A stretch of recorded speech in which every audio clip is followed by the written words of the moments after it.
Countries often store their gold reserves in foreign nations, a practice that began during World War II to prevent theft.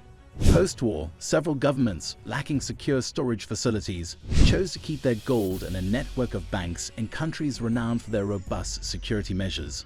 Before we continue our video, make sure to subscribe to the African Web channel and ring the bell icon to stay updated. The United States is a prominent country known for its secure gold storage facilities, housing the largest gold reserves globally. Remarkably, 90% of this gold belongs to other nations, indicating a high level of trust in the U.S. ability to safeguard their wealth. However, this trust is eroding as countries from Africa and the Middle East are choosing to repatriate their gold reserves from the United States. This means these nations are moving their stored gold back to their own territories. Notably, the African countries opting to repatriate their gold are typically allies of the U.S., maintaining strong diplomatic relations. These include Nigeria, Ghana, Cameroon, and Senegal. Additionally, South Africa, Egypt, and Saudi Arabia in the Middle East have also decided to bring their gold reserves back home. This raises the question, why are these countries repatriating their gold now? For Nigeria, the move to repatriate its gold reserves from the United States is a strategic effort to safeguard its wealth.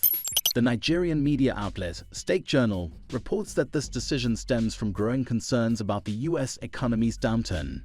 The publication also emphasizes that this action reflects Nigeria's determination to assert its sovereignty and pursue independence on the global stage. By taking control of its gold reserves, Nigeria aims to demonstrate its ability to manage its own affairs without external interference. Ghana shares similar concerns with economic experts, noting that this move comes at a critical time of global economic uncertainty and doubts about the stability of the U.S. financial system. Dr. Joseph Mensah, an international finance economist, states that withdrawing gold reserves from the U.S. is a prudent step to mitigate risks and protect against economic volatility. This indicates a diminishing confidence in the U.S. economy, suggesting it is no longer a safe haven. The lack of confidence is unsurprising given the persistent inflation, rising debt levels, and concerns about the Federal Reserve's monetary policies, which have eroded trust in the U.S. dollar. Coupled with geopolitical tensions and trade uncertainties, it's clear why these nations made this crucial decision. For African and Middle Eastern countries, repatriating gold reserves is both economically and strategically essential. Despite the gold standard's abolition, nations still keep gold reserves as insurance against economic crisis and geopolitical instability. By bringing their gold home, these countries aim to protect their wealth from potential financial contagion and secure it within their borders. Beyond these economic concerns, global events have further influenced these countries' decisions. In 2022, the United States made a significant move by sanctioning Russia and freezing its reserves in response to the invasion of Ukraine. This action highlighted the potential risks of keeping foreign reserves in the U.S., leading other nations to reconsider their gold storage strategies. The idea was clear. If it could happen to Russia, it could happen to anyone. As a result, since 2022, many countries that traditionally stored their gold in Western nations, including the U.S., U.K., and France, have started repatriating their reserves. A 2023 study confirmed that more countries have been moving their gold back home since the sanctions on Russia.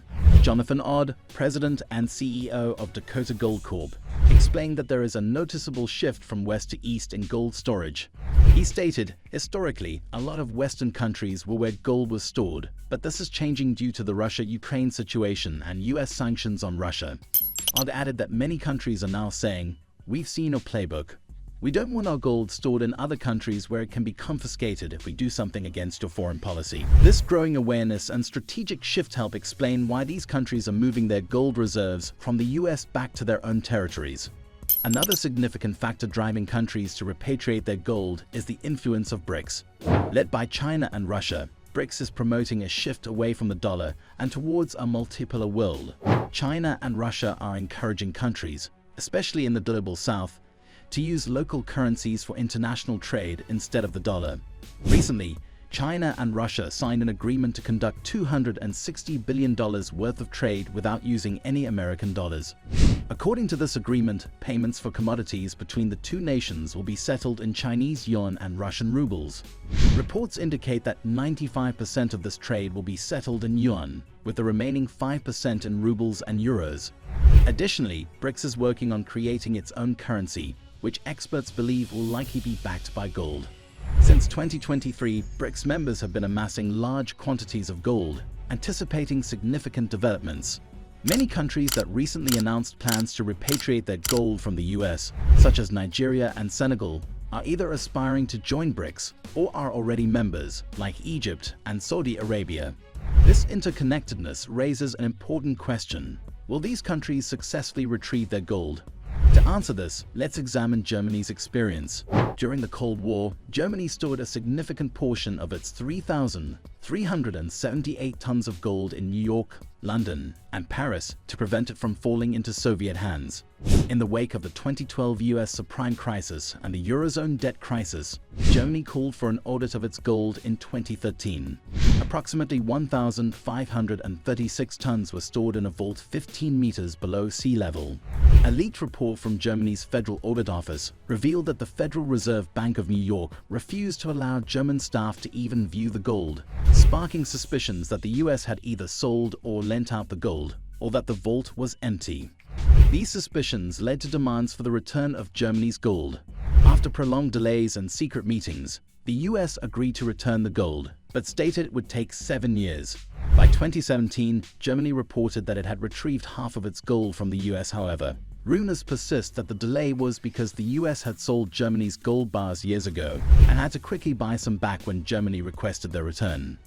While the veracity of these claims remains uncertain, the United States' determination to obstruct this process in several African nations is palpable. If Germany's experience is any indication, where it took 4 years to retrieve only half of its gold, African countries may anticipate even lengthier delays with no assurance of successful repatriation.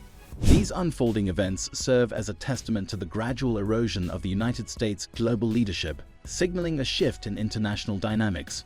Notably, even allies like France have hinted at the necessity to reduce Europe's reliance on the United States, reflecting broader concerns about its reliability and stability as a global leader.